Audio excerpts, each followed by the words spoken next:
Jenny Clark, who's the co-founder CEO of SameYou, which is doing tremendous work in the area of brain injury recovery. And she's going to share her vision. And I also have my dear friend, mentor, collaborator, Dr. Deepak Chopra, who is really paving the way globally with well-being. But the new initiative we are co-founding is about bringing well-being into the metaverse. And we just announced our collaboration to really look at NFT for good and why we need to come together as a global community to raise awareness and champion brain injury recovery. So with that, Jenny, why don't you kind of maybe start the conversation with your vision for the world? Thank you. Thank you very much, Poonacha. So just a very quick summary. We care about this so passionately because of our personal lived experience. So lots of people know that while Emilia was filming Game of Thrones, she had 2 serious brain bleeds, one in the first season and then one 2 years later. She survived and she has thrived. And certainly as a close family, we saw that we were very, very fortunate and very rare. Sadly, we're not rare in having had the experience, the shattering traumatic experience of nearly losing somebody, particularly, a daughter, somebody in their early 20s. But it is such a big neglected issue because 155 million people globally are currently living with the consequences of brain injury. Now, whether that's a stroke, it could be a tumor, it could be a hemorrhage, an aneurysm, as Emilia had. So what we saw was that people don't even talk about it. And Emilia felt that there was tremendous stigma and actually the word shame, actual shame about people trying to get back to their lives once they'd had a brain injury, because it's actually very misunderstood and it's actually not even properly understood. And people think that people with a stroke is really only older people, and everybody has a perception of that. But what we're trying to do is to bring global awareness to the issue that is so huge that it is estimated that $800 billion each year is the cost to society worldwide by not taking care of the people after they've suffered their major traumas. So we're here to try and do our very little to join everybody else, collaborate with the leaders in the world, the leading clinicians, the wonderful researchers, people who really have experienced brain injury, and people like yourselves who really care passionately and understand that your brain is so complex, so individual. And when you've had a brain injury, you need to recover. So the customer view is that you need to recover your physical impairment or your cognitive problems. And nobody actually addresses the fact that brain injury happens to the whole person.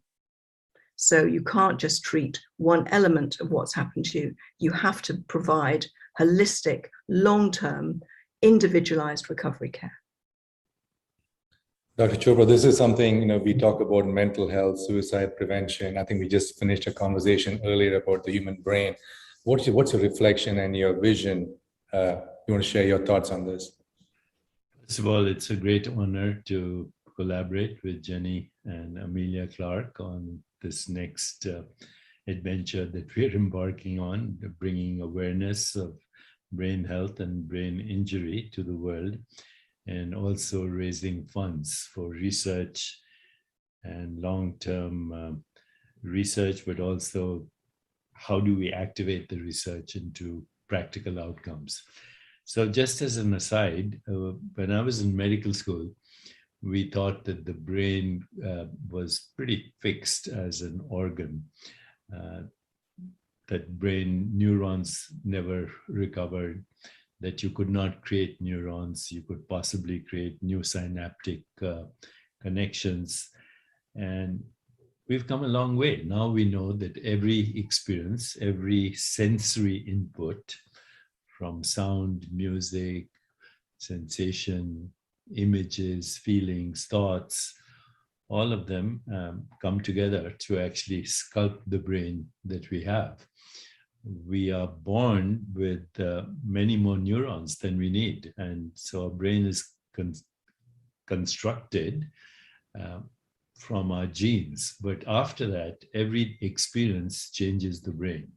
So we can say the brain is created by genes, but sculpted by experience. That experience could be, in the case of brain injury, something like rehab, which is very important and missing in a lot of people's lives. But now there are other neurotechnologies, including vagal stimulation, artificial intelligence, VR, what we call augmented reality. All these are coming together with very standard therapies. So we know that every experience can sculpt the brain in a certain direction, and that there are phenomena like neurogenesis, which means you actually create neurons that didn't exist before, and then synaptogenesis, you actually sculpt the connection between neurons to create a dynamic connectome in the brain. It's not just the number of cells, but what connects to what. So, Jenny said it has to be individualized, because yes, the brain of a pianist is different than the brain of a gymnast, or different than the brain of an actress. And even within that, there are very specific things that are totally individual. So I think the future of well-being, including the future of how we take care of the brain is very precise, very predictable, very personalized. It requires a certain element of participation between caretakers and patients, and it's a process. But as we map out the brain dynamically in stages of recovery, this kind of research will become very, very, very precise.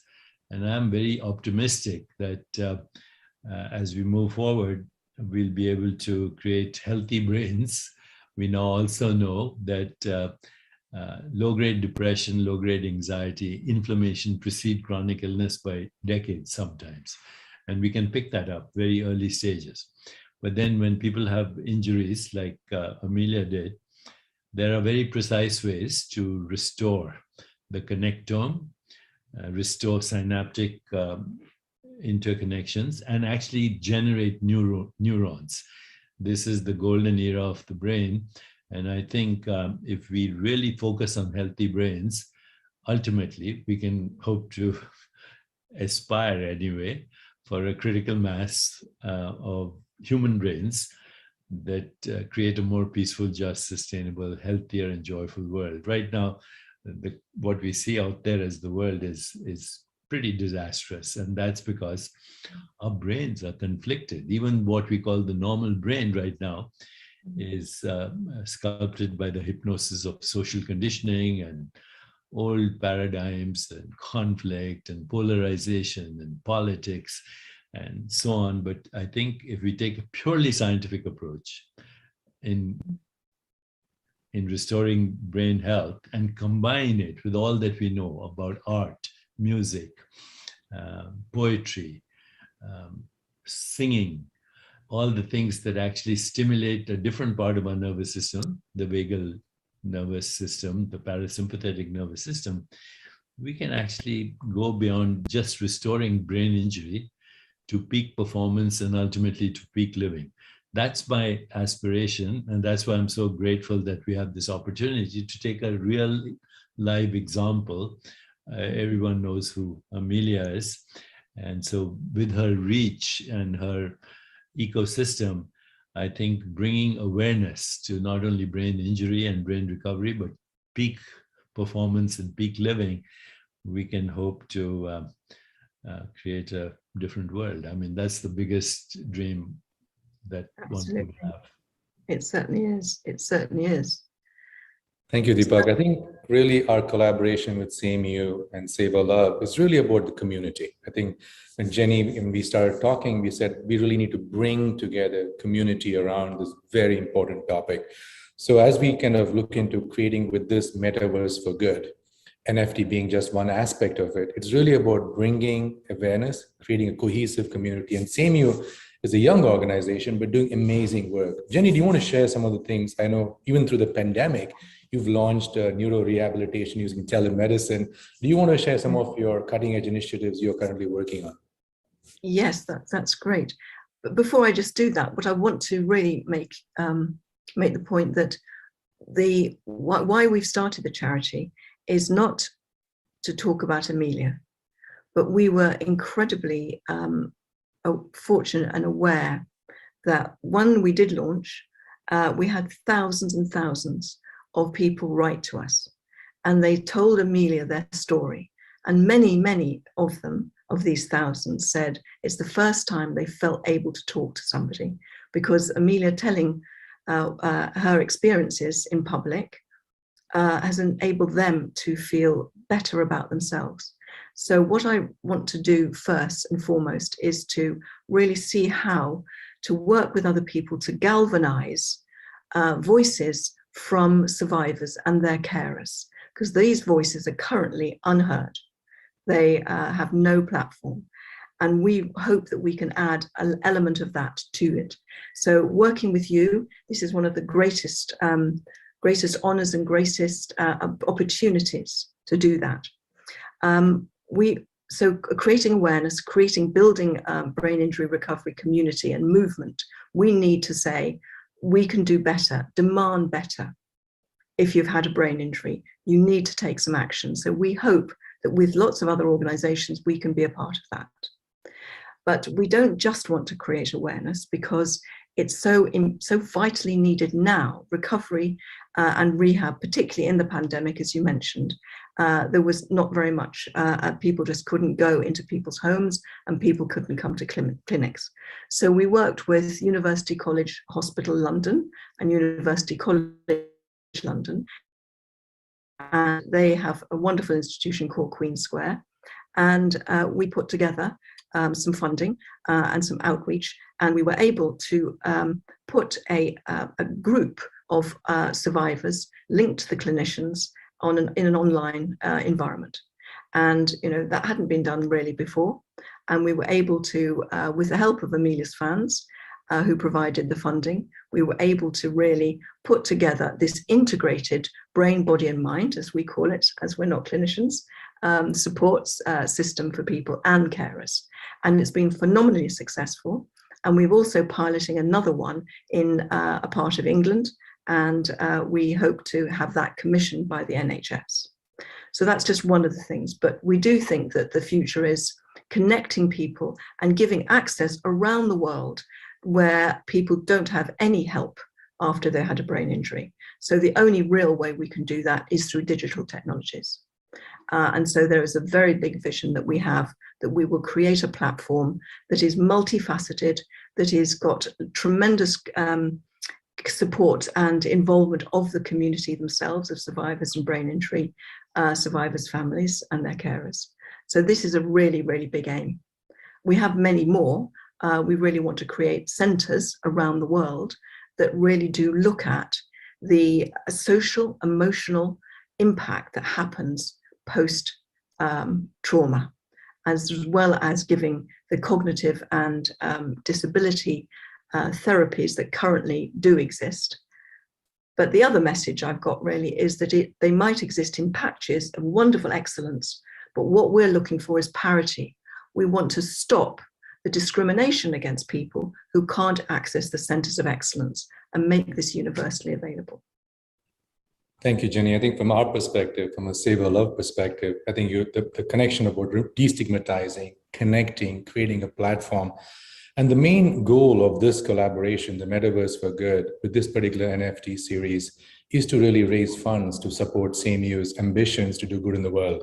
So our perspective right now is to launch this collection of 3 series. One is the one-of-one, which is the NFT with address. Emilia, we have an exciting story to really create this 3D rendition hologram with Sebring. And then also a series called, Rapture, which is going to be 1 of 10, and then an open edition. Along with doing this NFT, we also want to educate. mean, that's going to be the big, we want also bring people accessible to this. And that's really the reason why we also built the technology the way we did. And I think the big story today is how are we doing this? How is this sustainable? And from a technology perspective, when we decided to build the Metaverse for Good with Save Our Love, we partnered with Hedera. And Hedera is, from a network perspective, the greenest network. HBAR, which is the cryptocurrency, is the greenest cryptocurrency. And it is basically 5 million times less energy intensive than Bitcoin. And it's 100 times less energy, it consumes less energy than a Visa transaction. So our goal is to always look at the sustainability aspect. But Hedera's governing council also has companies like Google, IBM, Boeing, and what they're doing is that they actually want to make the network carbon negative. So they're partnering with a company called TerraPass, which audits the Hedera network, and they buy carbon offsets to basically make sure the network is negative. And from a Save Our Love perspective, since we also will have an ETH bridge, we want to make sure that we take whatever transactions are out there and we offset it, working with companies like Dohu. So our goal today is to do good and do well and support organizations to do what they do, like SameYou, and build communities. So I'm super excited. And I just wanted to share that just from overall the big vision of why we do what we do. Deepak, any thoughts? And Jenny, before we kind of close this conversation? Everything Jenny said, of course, I totally agree with. But here is what I think we need to go next. This morning, Poonacha and Jenny, had breakfast before we came here with the president and founder of the Brain Mapping Society. And they have thousands of scientists that work on every aspect of the brain, from cognition to perception to consciousness to neural rewiring, etc. And what I was thinking is, as we continue our collaboration with you, we can bring in the best scientists that know about cognitive therapy, rehab therapy, neuroplasticity. But then we can go further, where we bring in storytellers, entertainers, musicians, and media and education to create a new story for brain recovery and brain health. Because unless there's a story that actually changes people's minds emotionally to do something, as you said, it's not about just increasing awareness. Of course, that's the first step. We can only change that which we're aware of.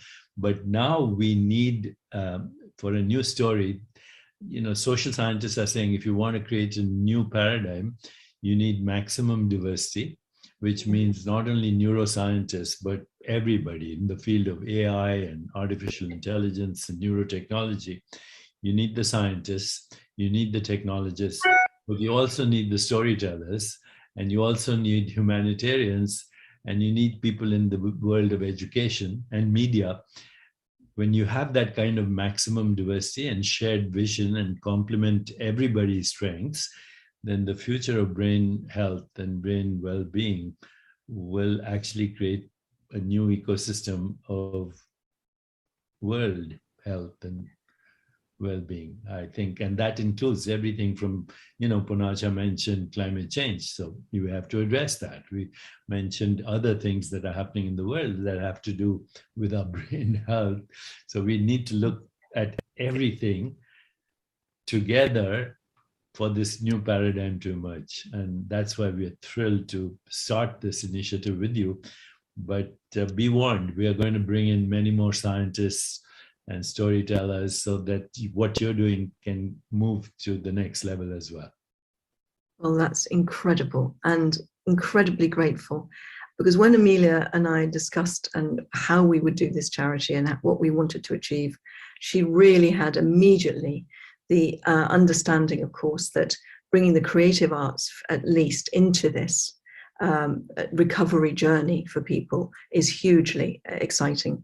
And maybe we can do another Zoom conversation and at a later date where we can share with you our ideas that we've got for creating a center that does everything actually as you just described.